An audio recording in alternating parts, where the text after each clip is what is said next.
today's top boxing news. Okay, we'll start with this. It would seem that newly crowned unified welterweight champion Lauren Price is set to travel to America to be in attendance for the Mayer versus Ryan rematch. Put some pressure on the winner to unify, speed up the process. London. Lauren Price and her promoter Ben Shalom are targeting an undisputed welterweight title fight and are therefore preparing to travel to Las Vegas to be present at Mayer vs. Ryan 2. The Welsh woman, 30 years old, excelled throughout Friday's fight with Natasha Jonas at the Royal Albert Hall in London, where she unified the IBF, WBA, and WBC titles. If her performance and the one-sided nature of their contest suggested that at 40, the time has come for Jonas to retire, it also established Price as the finest welterweight in the world. Mayer and Ryan are set to fight for the WBO title on March 29th, and regardless of who emerges as the winner, Jonas incidentally defeated Mayer in January of 2024, if you even want to call it that. Price and her promoter see the value of a fight for all four titles. It may also prove relevant that against Jonas, Price looked big at 147 and may soon have little choice but to move up in weight. The big fights have to happen, said Shalom of Boxer. That's the fight we want, myself and Lauren. I think we'll go over to Vegas in a couple of weeks and we'll be at that fight. We want to make sure that happens. Michaela already said that if she wins, she wants to become undisputed champion. Yeah, but she also said she doesn't want to go to the UK. That's a fight that makes sense, that women's boxing needs. Hopefully Lauren hasn't done too much to scare everyone off in her victory over Jonas, and we can get that for her. Ben knows. We had a chat, Lauren Price said. Even if it's not next, then the fight after that or whatever. I definitely want to go back to Wales. When I fought in May of last year, Jessica McCaskill, it was unbelievable. And it's just going to get bigger and bigger. The journey continues, and it's just going to grow. I've seen Katie Taylor and what she's doing, and I feel like I can follow in her footsteps. Before Friday's fight with Jonas, Price had won every round of her 8-fight career. On one scorecard, she also won every round on Friday night. She was awarded the victory via scores of 100-90, 98-92, and 98-93. And Shalom, who also promotes Jonas, said it wasn't nice to watch at times because Lauren was dominating certain rounds, and I think she's going to do that to a lot of fighters. A big thank you to Natasha Jonas, because without her, we wouldn't have had that stage that we had. Lauren sounds realistic. She said even if it's not next, after next, entertaining the possibility that something might stop that from being her next fight. The money, the location. I believe that the fight and putting it together is worth more to Boxer that promotes Lauren than it is to Top Rank who promotes Michaela. That they're not going to pay to play. They're not going to pay to bring Lauren to America. And it would take Boxer to pay quite handsomely to bring Michaela back to the UK. A potential stumbling block that could mean this will not be Lauren's next fight. But now that she has 3 belts, that's 3 mandatories. The highest ranked contender via the World Boxing Council is Michaela Mayer, except that Michaela is not a contender. She's literally a reigning champion, and I don't know why the WBC do this. Why they rank champions like they're contenders. It's stupid. And they only do this with the women. They don't do it with the men. Ranked behind Michaela is former champion Ivana Habazin. Maybe Lauren Price can keep busy with her in a homecoming fight. Ranked behind Ivana is Sandy Ryan, who's about to fight Michaela, so that rules her out. Ranked at number 4 is Jessica McCaskill, and ranked at number 6 is Summer Lin, both of which are retired. Technically, Mary McGee is too. She's ranked at number 7. These are fighters that haven't fought in a very long time, and all are seemingly out of the sport. The only name I saw that looks like they could be a potential for Lauren Price is Croatia's own Ivana Habazin. That's via the World Boxing Council, via the WBA. Ranked at number 1 is Puerto Rico's own Stephanie Pinedo, who is promoted by Matchroom. I don't think Matchroom would stand in the way of an opportunity for Stephanie to take on Lauren, that if she has to cross the street to do it, they won't get in the way, they'll let her. Ranked right behind her is Marie-Pierre Huel, yet another potential. Yeah, I could see Lauren Price fight neither of them. in a homecoming fight in her native Wales. Via the IBF, it's the same thing. Stephanie Pinedo once again ranks in at number 1. Natasha Jonas ranks in at number 2, but Lauren literally just fought Natasha, so that rules her out. Sandy Ryan ranks in at number 3, but she's about to fight Michaela again, so that rules her out as well. Terry Harper is ranked at number 4 for some reason, even though she currently campaigns at 135, not 147. She shouldn't be there. And so the top 4 names that serve as potential opponents for Lauren while she waits for the winner of Mayer versus Ryan is Stephanie Pinedo, Marie-Pierre Huel, and Ivana Habazin. All are realistic. In the event that negotiations with the winner of Mayer versus Ryan hit a snag for whatever reason, And they might. elsewhere in the world of boxing via Ring Magazine, a screenshot has been leaked suggesting that the World Boxing Council ran a campaign last week in response to the launch of the TKO boxing promotion. Isn't that what I told you? Isn't that what I said they did? The correspondence reads, "Dear Champion, we hope you are doing good. We reach out to you because we are running a campaign asking our proud WBC champions to post a photo or video of you wearing your WBC belt and writing, 'I love my WBC belt. I'm a proud WBC champion,' or anything similar to it. We are proud of you, and we thank you in advance for doing so.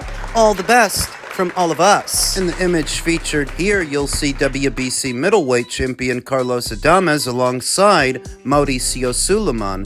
Carlos Adames, who has since come out denying that any such correspondence or instruction would have taken place. He said, "This is false. No one has asked me to feel proud of what I fought and worked hard for. I've been in boxing since I was 10 years old, and this was my dream, and I am proud of myself, just as I would be of another organization if that were the case." Carlos Adames was not the only champion who posted how proud he was to be a WBC champion this past weekend. It was an entire assembly line of WBC champions that posted the exact same message on their social media, and I don't think that was a coincidence. I don't think that was all by accident. Kismet. You'll notice in the screenshot that it doesn't actually mention Carlos Adames by name. It doesn't mention anyone by name, not specifically, because it was likely a mass email sent out to several WBC champions all at the same time. Which is what I originally said. Did Mauricio just send out an email to everybody to justify his existence in the sport of boxing? The existence of the World Boxing Council at a time where some speculate Turkey and Dana are trying to run them out? Right now, in the weak state it's in, these guys come in, they're going to be the dominant promoter. And it creates a whole different thing. And then shedding those belts. No 7 champions per weight class. What is seemingly a panicked response from Mauricio and the World Boxing Council to the threat of this TKO Boxing League attempting to run them out, all of which is a figment of the collective boxing community's imagination. Maybe they don't want to do business with the alphabet organizations for this particular endeavor, but that doesn't mean they're trying to run them out or put them out of business. That just means that when it comes to this particular promotion, they're doing their own thing. And it's not just Turkey and perhaps his aversion to all of these alphabet organizations. Think about Dana. Do you think that Dana wants these alphabet organizations playing gatekeeper? Siphoning money from him, his promotion, and his fighters when he can keep all that money for himself? Let that money go to the brand instead of going to the alphabet organizations. Kind of like the UFC. The UFC has their own belt that their fighters fight for. So none of that money goes to some third party and their title. It stays in-house. And so, could be the same thing with this TKO Boxing League, because they have their own belt. That's what makes it a mini league. But because the alphabets won't be working with them on that particular endeavor, that doesn't mean Turkey's trying to run them out of boxing, because he's running the Grand Prix with the WBC. A separate endeavor, a tournament that he's working with the WBC to put together. If I had to guess, Many of the interpretations you've seen the last few days about this league and what effect it will have on the boxing landscape are gross overestimations based on movers and shakers and men of power that are getting behind this thing, but that doesn't necessarily mean they're gonna run everybody out of town. Run everybody out of business? What I see is that people are jumping to conclusions and some others are panicking. Mauricio was panicking when he sent out this mass email instructing all of those champions to tell the world how proud they are. He's just trying to justify his own existence because he was panicked that somebody might be trying to run him out of town. Which once again I think is a gross overestimation, and I don't actually think that's what's going on. This hegemonical takeover of the sport of boxing, it sounds like something you'd read in a comic book. Relax, guys. Veteran boxing scribe Dan Raphael talked about it recently with Boxing Scene. There have been any number of people that have come into boxing who try to take over, make radical changes, do this, do that. And I will quote from the great philosopher Bob Arum, who I have known for 25 years. Great philosopher. The beaches of boxing are strewn with bleached bones, meaning lots of people have come and gone. Now, Dana and Turkey, I don't disrespect them. They're smart people and they got a shitload of money.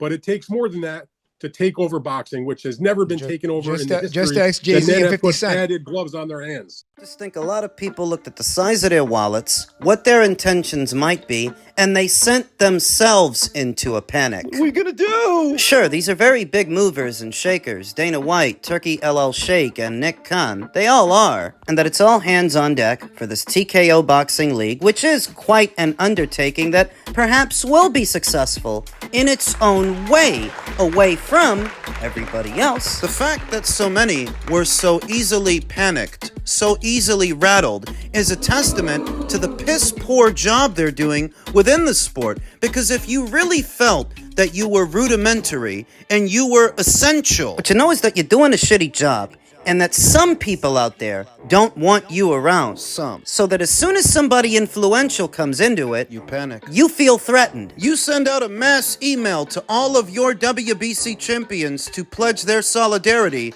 their fealty to you and your organization, like saying, look, You can't get rid of us. you need us. When I don't think they're trying to. I don't think it's TKO Boxing's mission to phase out the alphabet organizations because they by themselves don't even have the power to do that. They just don't want to work with you. They don't want you siphoning money from their organization the way you do from everybody else's. But you can still work with Matchroom. You can still work with Top Rank, with Golden Boy, with PBC, as long as they're around. With Boxer, you can still work with the other promoters. So Mauricio got himself all wound up for nothing. And that is what I think happened. Finally, in men's lightweight news, per Boxing Insider Rick Glacier, the Tank Davis versus Lamont Roach PBC fight did slightly less than 150,000 pay-per-view buys. With all the piracy and at $80, when in fact it's actually 310% higher than the pay-per-view boxing prices of Turkey LL Sheikh's cards.